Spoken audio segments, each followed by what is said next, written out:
sanction হৈছিলে আমাৰ area এটা ঘৰ পাইছো নেকি 216টা ঘৰ পাইছো নেকি কেইজনে বৃদ্ধ পেঞ্চন পাইছে বৃদ্ধ পেঞ্চন কেইজনে পাইছে এই বৃদ্ধ পেঞ্চন আমি আনি দিম কথা দিছো আপোনাক কথা দিছো এই গাঁৱত আমি লাইটৰ ব্যৱস্থা কৰি দিম কথা দিছো আমি আপোনালোকক এই গাঁৱত আমি ৰাস্তাৰ নিৰ্মাণ কৰি দিম কথা দিছো আমি এই গাঁৱত আমি ড্ৰেইনৰ নিৰ্মাণ কৰি দিম আমি কথা দিছো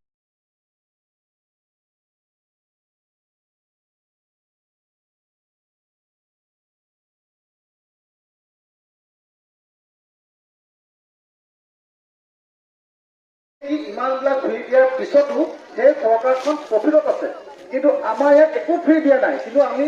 10 গুণ বেছি মূল্যত আমি বস্তু কিনি আছো বা আমি কৰ ভৰি আছো কিন্তু আমাৰ চৰকাৰখনে সদায় দেউলীয়া হৈ আছে এইটো কিয় হৈ আছে কাৰণ ইয়াত দুৰ্নীতি সোমাই আছে দুৰ্নীতি সোমাই থকাৰ কাৰণে আমাৰ ইয়াত উন্নতি হোৱা নাই আমাৰ ইয়াত আমাৰ এই লোকচান ভুগি আছে কাৰণ এই পইচাটো যিটো পইচা সেই পইচা দুৰ্নীতি হৈ পেলাই আমাৰ মন্ত্ৰী আমোলালৈ গৈ আছে কিন্তু দিল্লী চৰকাৰে সেই পইচাকে কিন্তু সেই আমাৰ জনসাধাৰণক দি আছে এতিয়া মই ক'ব বিচাৰিছো আৰু এটা কথা দিল্লী চৰকাৰে এটা তীৰ্থযাত্ৰা যদি আপোনালোকে হজ কৰিব যায় যে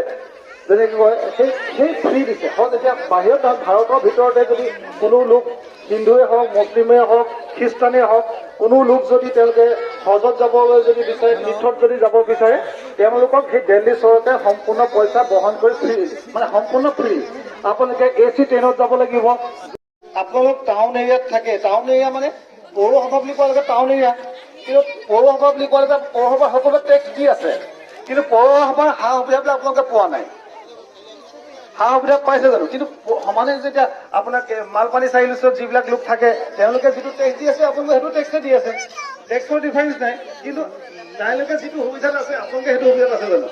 সেইটো সুবিধাত নাই সেইকাৰণে এতিয়া চাবলৈ নলা নৰ্দমা আপোনালোকৰ যিটো সমস্যা সেই নলা নৰ্দমাৰ সমস্যাবিলাকো তেওঁ সমাধান কৰিব আৰু হ'ল বহুত ক্ষেত্ৰত দেখা যায় যে পৌৰসভাৰ অন্তৰ্গত আপোনালোকৰ এৰিয়া যদিও ইয়াত বহুত ক্ষেত্ৰতে ইলেক্ট্ৰিক পোষ্ট নাই বা ইলেক্ট্ৰিক পোষ্ট আছে যদিও আপোনাৰ বিজুলী বাতি বিভিন্ন ধৰণৰ অসুবিধা থকা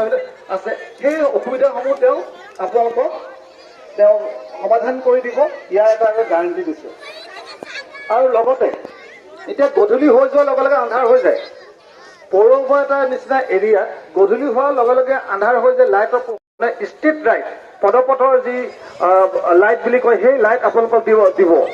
দিয়াৰ ব্যৱস্থা কৰিব আৰু ইয়াৰ পিছতে হ'ল আপোনালোকক তেওঁ আৰু গেৰাণ্টি দিছে যে যিসকল লোকে ৰেচন কাৰ্ড পোৱা নাই বা চৰকাৰী স্কিম যিকোনো ধৰণৰ অৰুণোদয় আঁচনিয়ে হওক বা প্ৰধানমন্ত্ৰী আৱাস ফিডবেক ভাল মানে যিটো ফেচিলিটি দিছে আম আদমি পাৰ্টি হ'ল কেজৰিৱাল চৰকাৰ পাৰ্টি যেহেতু আমি মোবাইলত সকলোৰে লগে লগে মোবাইল আছে সকলোৰে হাতে হাতে মোবাইল আছে আমি নিউজটো কম বেছি সবেই চাই থাকোঁ যেহেতু কেজৰিৱাল চৰকাৰে যোনটো দিল্লীত যোনটো চৰকাৰ কৰি আছে সেইটো ভালেমান সুবিধা দিছে বিজুলীৰ পৰা লৈ পানী আমাৰ ইয়াততো পানীৰ অসুবিধা নাই বাৰু তাত বিজুলীৰ যোনটো ইউনিট 200 ইউনিট ফ্ৰী দিছে সেইটো আমি সকলোৱে জানো আৰু বহুত কিবা শিক্ষা অনুষ্ঠানৰ পৰা লৈ পিনে চব সম্পূৰ্ণ ফ্ৰী দিছে যিহেতু আমি চৰকাৰ বহুতে চাই আছো আজি 5 বছৰ পিছে পিছে চৰকাৰ চেঞ্জ হৈ আছে বা কিছুমান বহুত ভালেমান দিন ধৰি পিনে চৰকাৰ কিছুমানে গঠন কৰি আছে সকলো সুবিধা আমি চালো 14 নম্বৰ ৱাৰ্ডটো আজিলৈকে কাৰো চকুত পৰা নাইগে যেহেতু আমি আমাৰ ভাৱনাটো আৰু চিন্তাটো অকণমান বেলেগ চাব লাগে মনত অলপ বেলেগ কৰিব লাগে কাৰণ চাওঁচোন অলপ বেলেগ কৰি পিনে যদি কিবা এটা চেঞ্জ হয় আমাৰ ৱাৰ্ডখন সেইটো হিচাপত মই বেছি নকওঁ আপোনালোকে সবেই জ্ঞানী মানুহ আপোনালোকৰ যোনটো ভোট হয় এইটো নিজৰ মৌলিক অধিকাৰ হয় মই বাৰে বাৰে একেটা কথা ক'বলৈ অশান্তি পাইছোঁ কাৰণ সবেই আহিছে ভোট বিচাৰি পিনে সবেই অফাৰ কৰিছে যেনেকৈ নেকি এয়া আমাৰ কি কয় নৱজ্যোতি চুতীয়াই কৈছে যে আমাৰ এই কেণ্ডিডেট অনিতা